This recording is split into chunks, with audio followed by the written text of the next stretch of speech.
Thank you అండి. ముందుగా మన అందరి జగద్గురువు బ్రహ్మర్షి పితామహ పత్రిజీ గారికి శతకోటి ఆత్మ ప్రణామాలు సమర్పించుకుంటూ ఆ అమ్మకి అమ్మకి కూడా శతకోటి ఆత్మ ప్రణామాలు సమర్పించుకుంటూ ఆ మనం జిల్లెళ్ళముడి అమ్మ చెప్పిన ఆణిముత్యాలని గురించి చెప్పుకుంటున్నాం మిత్రులారా. అది కంటిన్యూ చేద్దాం. మన చేతలు చేతుల్లో లేవు. మన చేతులే మనవి కానీ, మన చేతలు వాళ్ళ లేవనమాట. అంటే మనం ఎన్నో చేయాలి అనుకుంటాము. ఆ పత్రి సారు వాక్క్షేత్రంలో చక్కగా చెప్పారు. మరి ప్రతి మానవుడు కూడా త్రిక్షేత్రాలు మయం. 3 క్షేత్రాలు. అలాగే భావనా క్షేత్రం, వాక్క్షేత్రం, చేష్టా క్షేత్రం. ఏదైనా సరే చేతులు చేతులు మనవి. కానీ చేతలు మనం ఒక్కొక్కసారి మనం అనుకున్నవి చేయలేం. అనుకోనివి చేస్తామనమాట. అంతా, అంతా అయింది. అర్థం కానిది అద్వైతం. అద్వైతం అంటే మన ఒకటే అనమాట. అదే ద్వైతము అంటే మనం 2. 2గా అన్నీ చూస్తాం. కానీ ఒక్కటిగానే మనం అనుకోవాలి. అదే అద్వైతం. అమ్మ చెప్తుంది. అమ్మ దగ్గరికి ఎవరో ఒక ఆవిడొచ్చి, "అమ్మా అద్వైతం అంటే ఏంటి? నేను ఎన్నో పూజలు చేస్తున్నాను. ఎన్నో చేస్తున్నాను. కానీ నాకు అద్వైత స్థితికి నేను రాలేకపోతున్నాను" అని చెప్తారు ఒక ఆవిడ. అడిగితే అప్పుడు అమ్మ ఒక్కటే చెప్తారు. "అమ్మా మీకు కొడుకున్నాడా?" "ఉన్నాడమ్మా. కోడలి పిల్ల ఉంది కదా! అయితే ఆ కోడలి పిల్లని కూతురులాగా చూసుకో. అదే అద్వైతం" అని చెప్తుంది. అంటే చూడండి ఆహ్, కోడలిని కూతురులాగా చూసుకోవడమే అద్వైతం. ఎంత చక్కా చెప్పిందో. అప్పుడు కాబట్టి ఆ రోజుల్లో అమ్మ అలా చెప్పారు. కానీ ఈ రోజుల్లో ఇప్పుడు గనక అమ్మ ఉండి ఉంటే ఆహ్, అత్తని అమ్మలాగా చూసుకోమని గూడా చెప్పేవారు. అది అద్వైతం అంటే మనం ఒక్కటే అన్నమాట. అన్ని ద్వంద్వాలుగా 2గా కనిపిస్తాయి. కానీ మనం ఒక్కటిగానే మనం చూడాలి. ఏదైనా అంతేనండి. శరీరము, ఆత్మ 2 కానీ ఒకటే గదా కనబడుతుంది. అలాగే ఆహ్, ప్రతి ఒక్కటి కూడా మనకి 2లా కనబడతాయి. అరటిపండు చూడండి. ఒక తొక్క వేరు, పండు వేరుగా కనబడతాయి. 2 కానీ అనేటప్పుడు మాత్రం అరటిపండనే అంటాం. ఆ తొక్క తీస్తే కదా 2గా కనబడతాయి. అలా ఆ అద్వైతం అనేది ఒకటే అన్నమాట. అంతా ఒకటే. నేనే అంతా, అంతా నేనే అనుకోవడమే అద్వైత స్థితిలో ఉండడం అన్నమాట. అనుకున్నది జరగదు, తనకున్నది తప్పదు. మనం ఎన్ని అనుకున్నా కొన్ని మాత్రమే జరుగుతాయి. కొన్ని జరగవు. అంటే మీరు ఏది అనుకున్నా అది నేననుకుంటేనే జరుగుతుంది అని చెప్పారమ్మ. అంటే మనము కొన్ని అనుకున్నప్పుడు కొన్ని జరగవు. కొన్ని జరుగుతాయి. అంటే మనలో ఉన్న ఆ శక్తి, ఆ ఆత్మశక్తి ఎప్పుడైతే అనుకుంటుందో అప్పుడు మాత్రమే జరుగుతుందనమాట. కర్త, కర్మ, క్రియ ఒకటే. కర్త, కర్మ, క్రియ కర్తలోనిదే. ఇప్పుడు కర్త అంటే మనము, కర్మ అంటే చేసేది. క్రియ అంటే చేయబడేది. అన్నీ కర్తలోనిదే కర్మ, క్రియ కూడా అని చెప్తున్నారు. ఏదైనా సరే మనము చెయ్యబడుతోంది పని అన్నమాట. తోచిందేదో చెయ్యి. తోపింప చేసేది వాడేగా అని అన్నారు. చూడండి మనకి ఏదన్నా ఒక తోచింది మనకి ఇలా ఆలోచనొచ్చింది, ఇలా అనుకుంటాం. కానీ అది ఎక్కడి నుంచి వచ్చింది? మన లోపల నుంచే కదా! మన లోపల నుంచి వచ్చే ప్రేరణే అదే అన్నమాట. మనం చేస్తాం. అలాగే ఏది తోస్తే అది చెయ్యి. మనకేది తోస్తే అది చేస్తే దాన్నే మనకి వచ్చే ప్రేరణ అన్నమాట అది. ఎవరు మనకున్న దాన్ని వదిలించలేరు. లేని దాన్ని తెచ్చిపెట్టలేరు. మనకి ఏవైతే గుణాలున్నాయో వాటిని ఎవ్వరూ వదిలించలేరు. పత్రి సార్ కూడా అదే అంటారనమాట. ఎవ్వరు ఎవరిని బాగు చేయలేరు. ఎవ్వరు ఎవరిని పాడు చేయలేరు. ఎవరికి ఉన్న గుణాలే వాళ్ళని అలా బాగు చేస్తాయన్నమాట. సదానంద యోగి గారు అంటారు. పత్రిజీ గారి గురువుగారు. లేనిది కోరరాదు, ఉన్నది కాదనరాదు. వస్తుంటే వస్తుందని సంబరపడరాదు. పోతుంటే పోతుందని బాధపడరాదు అని చెప్తారాయన. అలాగే మనకి ఉన్న గుణాలే మనని నడిపిస్తూ ఉంటాయన్నమాట. అందుకని ఎవరు వాళ్ళకి వస్తేనే లోపల నుంచి వాళ్ళు మారతారు. లేతే ఎవరు చెప్పినా మారరు అన్నమాట. వద్దుమా అందరికీ సుగతే. అంటే ఎవరికైనా సరే ప్రతి జన్మలోనూ కూడా ఆత్మ పరిణామ క్రమంలో మనం ఎదుగుదలే ఉంటుంది గానీ, త తరిగిపోవడం అంటూ ఉండదనమాట. ప్రతి జన్మలో కూడా మనము అందరికీ సుగతే. ఇవాళ కాపోతే రేపు, రేపు కాపోతే ఎల్లుండి ఎవరికైనా సరే మా ప్ర ఆత్మ పరిణామ క్రమంలో ఎదుగుతూనే ఉంటారనమాట ఎవరైనా. మహా తత్వానికి మహత్యాలతో పని లేదు. ఎప్ మహాతత్వం అంటే చూడండి, ఫలానా వాళ్ళు ఆ తత్వంతో ఉంటారు. వాళ్ళు ఈ తత్వంతో ఉంటారు అని మనం అనుకుంటూ ఉంటాం. ఆ తత్వము అంటే ఏంటి? మహాతత్వానికి మహత్యాలతో ఏ మహత్తులు అక్కర్లేదనమాట. మహత్యాలతో పని లేదు అని చెప్తున్నారు. నా దృష్టిలో మీరు పరిపూర్ణ జ్ఞానులు. మీరు దేవతలు. మీరు దేవుళ్ళలానే కనిపిస్తారు నాకు. నేను నా బిడ్డలు మీరు. నేను తల్లిని, మీరు బిడ్డలు. అర్థం కావడమే అనుభవం. అంటే మనకేదైతే సరిగ్గా అర్థమవుతూ ఉంటుందో, అదే మనకొక అనుభవం వస్తుంది. ఆ అనుభవమే మనకొక జ్ఞానమవుతుందనమాట. ఏదైనా సరే ఏ అనుభవాలు లేకపోతే వాళ్ళు నేర్చుకునేదేమి ఉండదనమాట. మన అనుభవమే మనకి జ్ఞానమవుతుంది. అనుభవం శాస్త్రాన్నిస్తుంది కానీ, శాస్త్రం అనుభవాన్నివ్వదు. ఒక అనుభవం జరిగితే ఇలా నా జీవితంలో ఈ అనుభవం జరిగింది అని మనం దాన్ని నమ్మకంగా పెట్టుకుని అదొక శాస్త్రంగా చెప్తాం.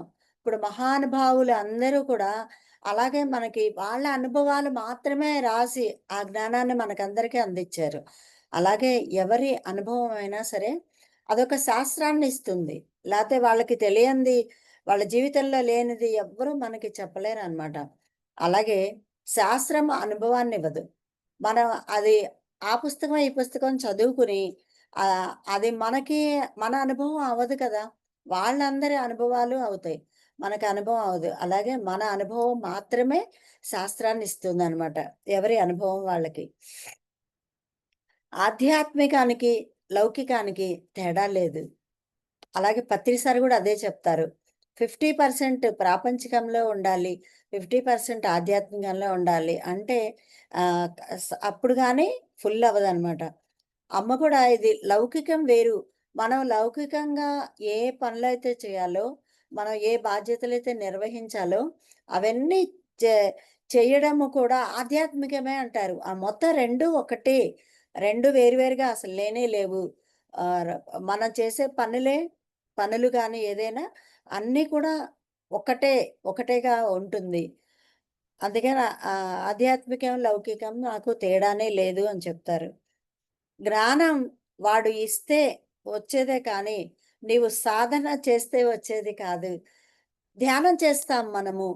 కానీ కృష్ణ పరమాత్మ ఆహ్, ధ్యానము వలన జ్ఞానము, జ్ఞానము వలన ముక్తి అని చెప్పారు. అంటే ధ్యానము చేస్తే శక్తి వస్తుంది. ఆ శక్తి వల్ల మనము వివేకంతో ఉంటే, మనము దాన్ని కరెక్ట్‌గా అర్థం చేసుకుంటే ఏం చేస్తున్నాము, ఏం మాట్లాడుతున్నాము, ఏం ఆలోచిస్తున్నాము అనే ఎరుకతో ఉంటేనే జ్ఞానం అనేదొస్తుంది.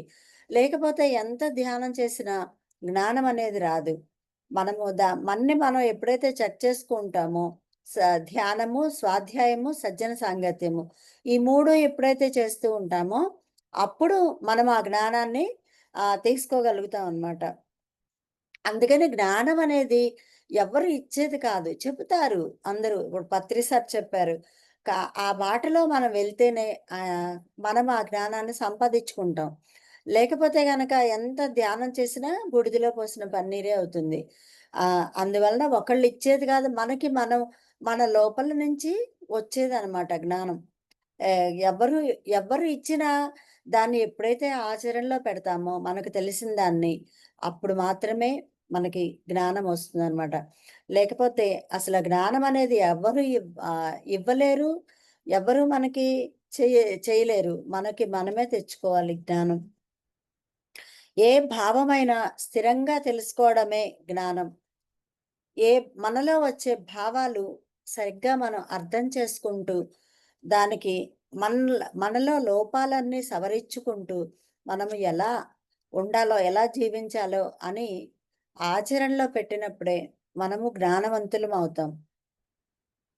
అంతా అయింది, అర్థం కానిది వేదాంతం. అంతా అదే ఉంది. కానీ ఒక్కొక్కసారి అర్థం కాదది. అదే వేదాంతం. అర్థం అయ్యి కానట్టుగా ఉండేదే వేదాంతం అనమాట. ఉన్నది ఉన్నట్టు తెలుసుకోవడం జ్ఞానం. ఇది చూడండి, ఎప్పుడు ఏమి జరిగినా మనము దాన్ని ఉన్నది ఉన్నట్టు యాజ్ ఇట్ ఈజ్‌గా చూడాలి. వాళ్ళిట్లా, వీళ్ళిట్లా అని వా అలా అనే కన్నా ఎవరి గుణాలను బట్టి వాళ్ళు ఉన్నారు. అందుకే మనమెట్టా ఉన్నాము అనేది మనం ఆలోచించుకోవాలనమాట. మనం ఆలోచించుకొని మన్ని మనం సరిచేసుకోవాలి జ్ఞానంతో. ఆ జ్ఞానం కూడా ఎవ్వరు ఇవ్వరు మనకి. భ్రాంతి వదిలితే బ్రహ్మ. మనం ప్రతిదీ కూడా భ్రాంతిలో ఉండకూడదు. ఆ భ్రాంతిని వదిలిపెడితే అప్పుడే అదే బ్రహ్మ అని అర్థమవుతుందనమాట. నిత్యమైన దాన్ని తెలుసుకోవడమే సత్యం. నిత్యమైనదేంటంటే ఆత్మ, ఆత్మ పదార్థం. మొత్తం అనిత్యమైనదే అన్నమాట. ఏదైనా సరే మనకి అశాశ్వతమైనది, అనిత్యమైనది. మనకి ఈ కళ్ళతో కనిపించేదంతా కూడా అశాశ్వతమైనది, అనిత్యమైనది. ఒక్క మనలో ఉన్న ఆత్మ మాత్రమే సత్యమైనది. అదే బ్రహ్మం అన్నమాట. అదే అంతటా ఉంది. ఈ విశ్వమంతా నిండి ఉన్నదే అదే అన్నమాట. అందుకే అంతటా దైవం ఉన్నాడు అని చెప్తారు. ఒక్క చోటే లేడు.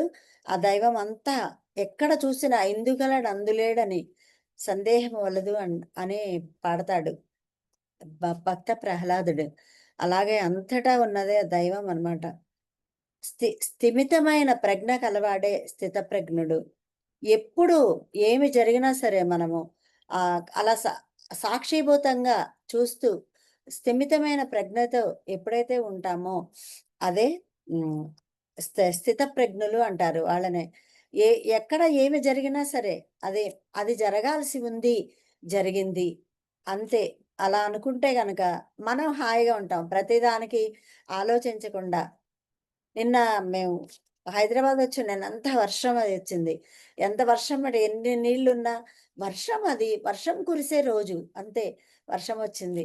అలా దేనికైనా సరే మనము అదేంటి, ఇదేంటి అని క్వెషన్ చేయకుండా ప్రతిదాన్ని గనక మనం ఆస్వాదిస్తూ మనం స్వీకరిస్తూ ఉంటే స్థితప్రజ్ఞతతో ఉంటే అప్పుడు మనకి ఏ బాధ ఉండదు. ఆ బాధలంటే మనమే కొని తెచ్చుకుంటాం అన్నమాట. అన్నీ ఆలోచించుకుని. అదేంటి? ఇదేంటి? వాళ్ళెందుకలా ఉన్నారు? వీళ్ళెందుకలా ఉన్నారు? ఇలా మనమే అన్ని క్వెషన్‌లేసుకుంటూ ఉంటామనమాట. అదంతా అనవసరం. ప్రతి దాన్ని చూస్తూ సాక్షిభూతంగా ఉండడమే.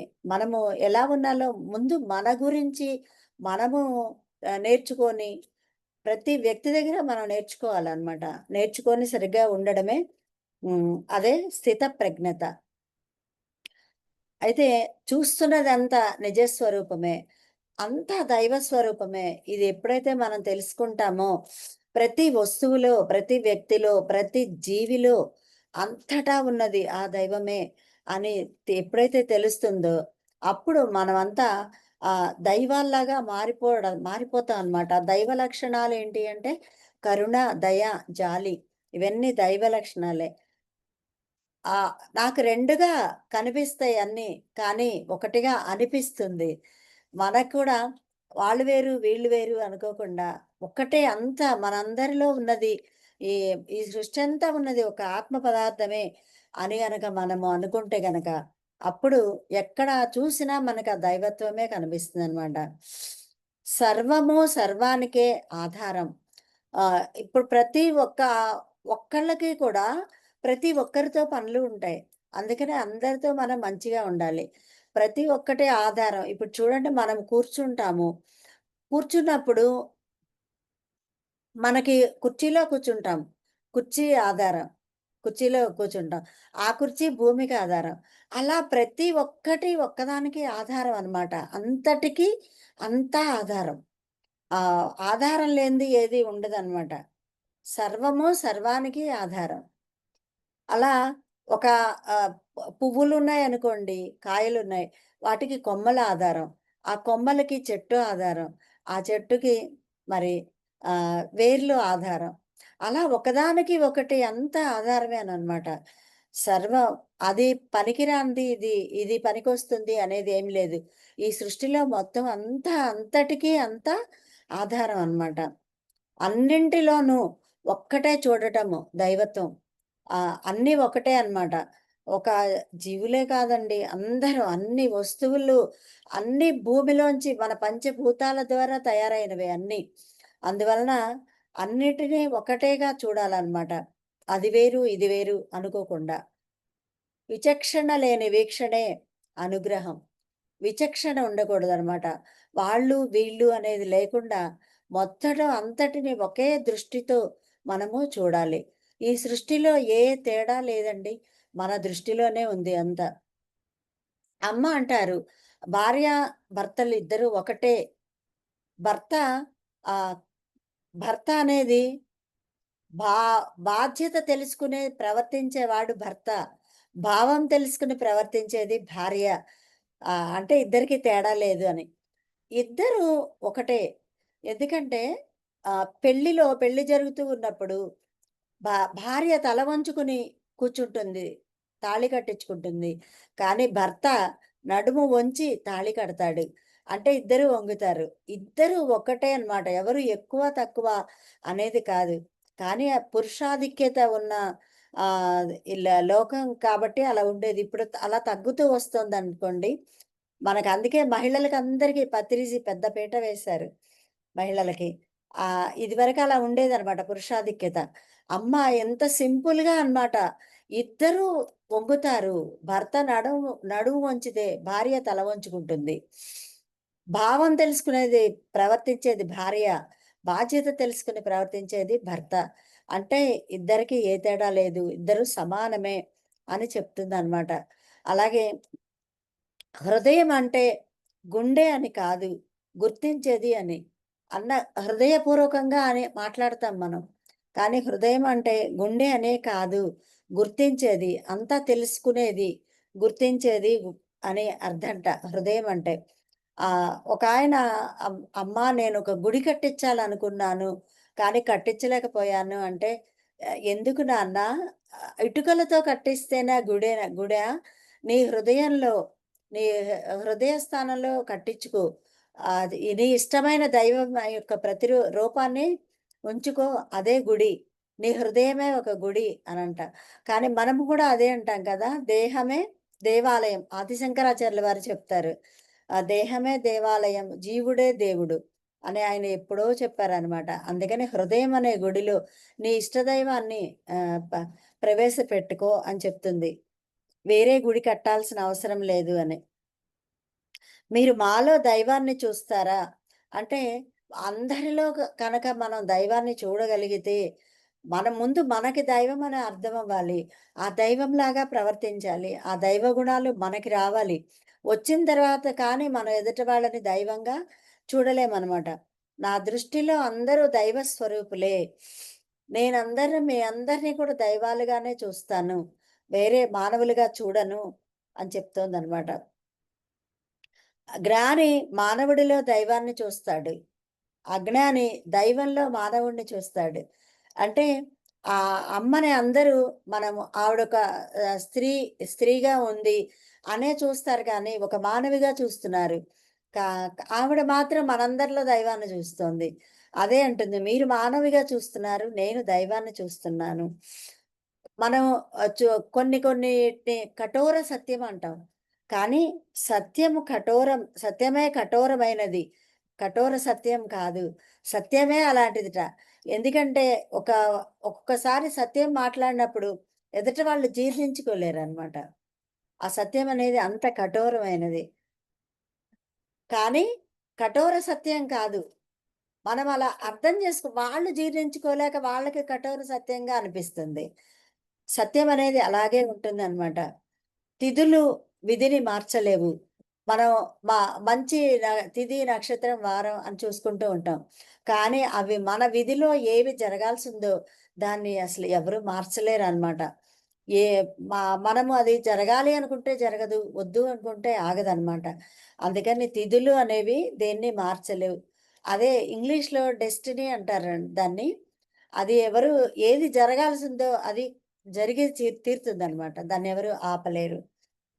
జరగక తప్పనిది నిర్ణయం. మనకి ఏదైతే మన లైఫ్‌లో జరగాల్సి ఉందో, అదే తప్పనిసరిగా జరుగుతుందనమాట.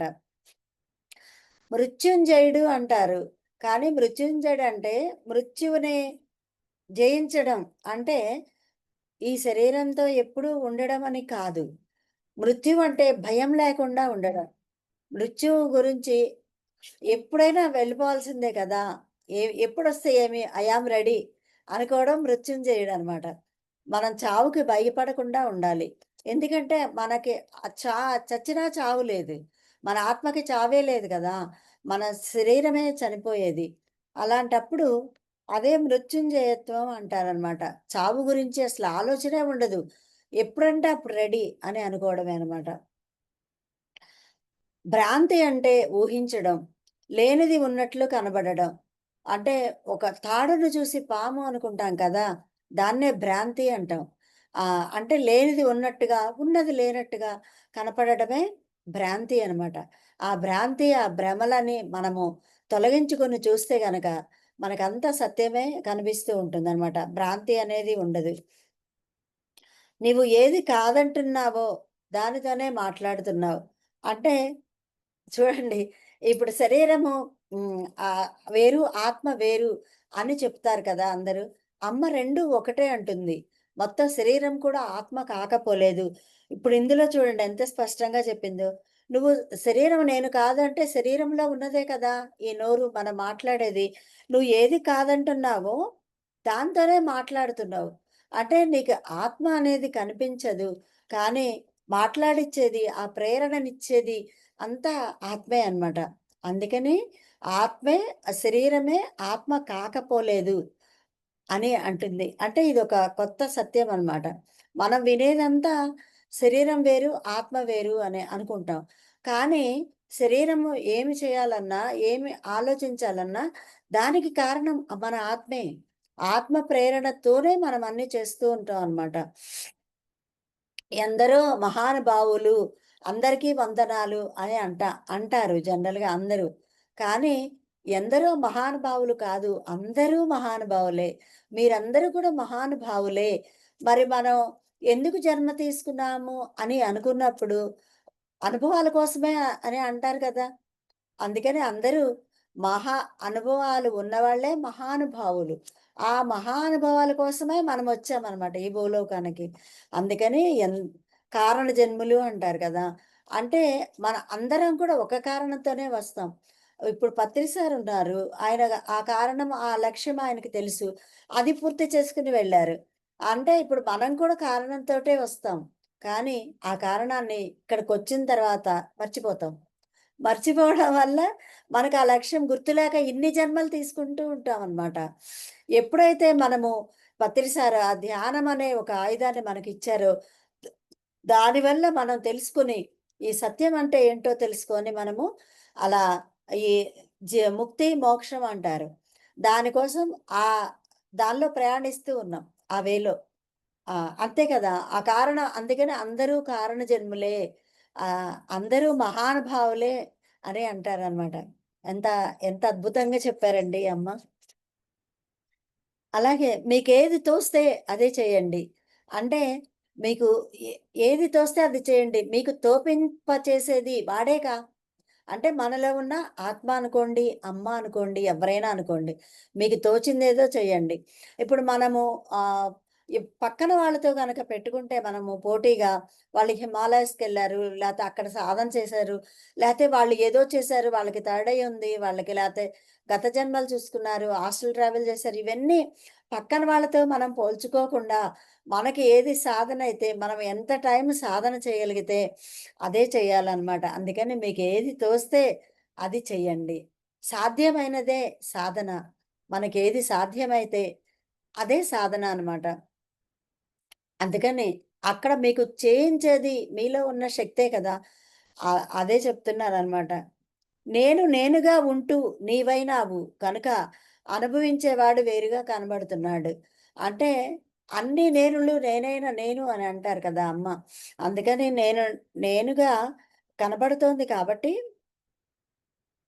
అలా అనుభవించేవాడు వేరేగా కనిపిస్తున్నాడు. నేను అనేది లోపల ఉన్నాడు గాబట్టి.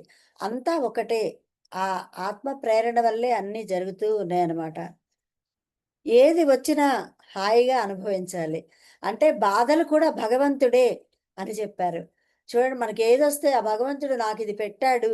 నన్ను నాకిలాంటి కష్టం కలిగిచ్చాడు అనేసుకుంటాం. కానీ అసలు బాధలు కూడా భగవంతుడే. భగవంతుడు ఆ రూపంలో మన దగ్గరికొచ్చాడు అని మనం అనుకుంటే గనక ఆ బాధ కూడా బాధ అనిపించదు. అంటే ఆహ్, భరించలేనిదే బాధ. సహించలేనిదే హింస. మనకి భరించలేనప్పుడు ఇది బాధగా అనిపిస్తుంది. మనకి భరించగలిగినంత ఉన్నప్పుడు మనకది బాధగా అనిపించదు. అలాగే హింస కూడా అంతే. సహించినంత వరకు హింస. ఎగ్జాంపుల్ చెప్పుకోవాలంటే, మనకి ధ్యానంలోకొచ్చిన వాళ్ళందరూ కూడా ఆహ్, మాంసాహారం ఫస్ట్ తీసుకొని ధ్యానంలోకొచ్చాక మానేశారు. అంటే అంతకుముందు వీళ్ళకి హింస అనిపించలేదు కాబట్టే వాళ్ళు తీసుకోగలిగారు. ఇప్పుడు మానేసిన తర్వాత అది హింస అనిపిస్తోంది కాబట్టి దాన్ని తీసుకోలేకపోతున్నారు. అందుకనే మనం అందరము కూడా శాకాహార ర్యాలీలు చేస్తున్నాం. అలాగే అనిపించకపోవడమే హింస అన్నమాట. అనిపిచ్చేది హింస. మనము మానేసిన తర్వాత హింస అది అనిపిస్తుంది హింస అని. ఏదైనా సరే మనకి ఉన్నదంతా గూడా చైతన్యమే. సత్యం ఒక్కటే అయినప్పుడు, ఆ సత్యం తానైనప్పుడు అన్నీ సరిపోతాయి. అదే ఆత్మే సత్యం. ఆ సత్యమే మా మనమైనప్పుడు, అప్పుడు అన్నీ అసత్యం అనేది ఎక్కడా కనిపించదు. తప్పు, ఒప్పు అనేది ఎక్కడా కనిపించదనమాట. అసలు ఈ ప్రపంచంలో తప్పు, ఒప్పు అనేది లేదు. మంచి, చెడు అనేది లేదు. ఉన్నదంతా కూడా జ్ఞానము, అజ్ఞానము. ఏదైనా తెలియక చేసేది అజ్ఞానము. తెలిసిన తర్వాత మనం ఎప్పుడైతే ఆ అజ్ఞానాన్ని దూరం చేసుకుంటామో, అప్పుడు జ్ఞానవంతంగా జీవిస్తామనమాట. మన మనస్సే దైవము. అంటే మనసులో మంచి ఆలోచనలు ఎప్పుడైతే చేస్తూ ఉంటామో, అదే దైవము అనమాట. అదే చెడు ఆలోచనలు ఎప్పుడైతే చేస్తామో, అదే దెయ్యం. ఇప్పుడు మా మంచి, చెడు అనేది తెలుసుకోవడమే జ్ఞానము. ఏది చేయాలి, ఏది చేయకూడదు, ఏది మాట్లాడాలి, ఏది మాట్లాడకూడదు, ఏమి ఆలోచించాలి, ఇవన్నీ తెలుసుకోవడమే జ్ఞానం అనమాట. జ్ఞానము, అజ్ఞానము ఈ రెండే ఉన్నాయి మనకి. అస్వతంత్రమైన మనస్సు మానవత్వం. అంటే స్వతంత్రమైన మనస్సు దైవత్వం. మనం బుద్ధి సహాయం తీసుకొని ఏదైతే మనము నిర్ణయాలు తీసుకుంటూ ఉంటామో, అప్పుడు మన మనస్సు గూడా చక్కగా పనిచేస్తుంది. మనస్సు మనం చెప్పినట్టు వింటుందనమాట. మనం ఆత్మస్థితిలో ఎప్పుడైతే ఉంటామో, అప్పుడు మనస్సు మనం చెప్పినట్టు వింటుంది. లేకపోతే గనక మనస్సు చెప్పినట్టు మనం వినాలి. మనస్సే నీ గురువు. అంటే మనసు మనని పైకి ఉన్నత స్థితికి తీసుకెళ్ళాలన్నా, పాతాళానికి తీసుకెళ్ళాలన్నా కూడా మన మనస్సనమాట. ఎప్పుడైతే బుద్ధితో నిర్ణయాలు తీసుకుంటామో, అప్పుడు మనస్సు కూడా బాగా పనిచేస్తుంది. నేను, మనస్సు ఒకటే. ఆత్మ అన్నా, మనస్సన్నా ఒకటే. చూడండి శరీరమన్నా, ఆత్మన్నా ఒకటే అన్నారు. ఆత్మన్నా, మనసు అన్నా గూడా ఒకటే అంటున్నారు. మనలో ప్రేరణ ఏదైతే కలిగిస్తుందో ఆ ప్రేరణకు సంబంధం లేకుండా వేరే ప్రయత్నం అంటూ ఏమీ లేదు. మనం ఏదో ప్రయత్నాలు చేయాలి, పురుష ప్రయత్నం చేయాలి అంటారు. కానీ మనలో ఉన్న ప్రేరణే ఆ ప్రయత్నాన్ని చేయిస్తుందనమాట. మనం అదే చేస్తాం. ఆత్మ చేతనే మనస్సు ఏర్పడింది. మనకి శరీర అవయవాలు ఎలా ఉన్నాయో, మనం ఎలా ఉపయోగించుకుంటామో, అలాగే ఆత్మ కూడా శరీరము, మనస్సు, బుద్ధి ఈ 3ని ఉపయోగించుకుని తన కార్యక్రమాలన్నీ చేసుకుంటా ఉంటుందనమాట. అంటే తన ప్రేరణ ఇస్తుంది. ఆత్మ యొక్క ప్రేరణతోనే మనం ఏదైనా చేస్తామనమాట. సుఖం అనేది మనస్సుకి సంబంధించింది. అంటే ఆహ్, ఏదైనా మనసు సంతోషంగా ఉండాలి. అంటే మనకి అన్నీ సుఖమే ఉండాలి. సుఖముంటే మనసు సంతోషంగా ఉంటుంది. అదే సుఖం లేదనుకోండి, సంతోషంగా ఉండదు. కానీ పరిస్థితులకు సంబంధించింది కాదు. పరిస్థితిని బట్టి మన మనస్సు ఉండకూడదనమాట. ప్రతిదీ గనక మనం ఆ పరిస్థితిని దాటేయగలిగితే మనసు ఎప్పుడు సుఖంగానే ఉంటుంది. మనము పరిస్థితిని బట్టి మన ఆ మనసుని సుఖం లేకుండా మనం చేసుకుంటున్నాం. అంటే మన మనస్సులోకి మనం ఎప్పుడైతే అన్నిటిని తీసుకుంటున్నామో, అక్కడ సుఖం, దుఃఖం అనేది ఏర్పడుతూ ఉన్నాయి. అదే మనం మనసుకి తీసుకోకుండా అన్నీ లైట్‌గా ఏదో ఆహ్, ఎవరో ఏదో అన్నారు, అంటే అన్నారులే, తెలియక అన్నారు, అజ్ఞానంతో అన్నారు అని మనం ఎప్పుడైతే అనుకుంటామో, అప్పుడు ఆ దుఃఖాన్ని మనస్సు తీసుకోదు గదా! మనసు లోపలికెళ్ళదు. వెళ్ళనప్పుడు అంటే ఇది సుఖ మన చేతుల్లో ఉంది. మనసు ఎలా ఉంచుకోవాలి అనేది కూడా మన చేతిలో ఉంది. మన మనసులోకి ఏది ఎక్కించుకోకుండా ఉంటే మనం హాయిగా, సుఖంగా ఉంటాం. కానీ పరిస్థితుల వలన గాదు. ఈ పరిస్థితి వలన మనం లోపలికి ఎక్కించుకున్నందువల్ల దుఃఖమొస్తోంది. ఈ పరిస్థితి నాకిలా జరిగింది. అన్నీ మనం ఏదో జరగాల్సి జరిగింది అనుకున్నామనుకోండి. అసలు మనసులో దుఃఖం అనేది ఉండదు. అన్నీ మనసులోంచే వస్తా ఉంటాయి. మనం తీసుకునే దాన్ని బట్టి వస్తాయన్నమాట. ఈ సంకల్పాలన్నీ ఆ భగవంతుడివే. ఆయన ఈ సంకల్పం మనకు కల్పించాడు. ఆయన ఈ బాధలు కల్పించాడు. మనలో ఉన్న ఆత్మ. ఎందుకంటే దానివల్ల మనకు అనుభవం రావాలి. ఆ అనుభవం వల్ల మనం జ్ఞానం తీసుకోవాలి. అనుభవాల కోసమే కదా మనం వచ్చాము.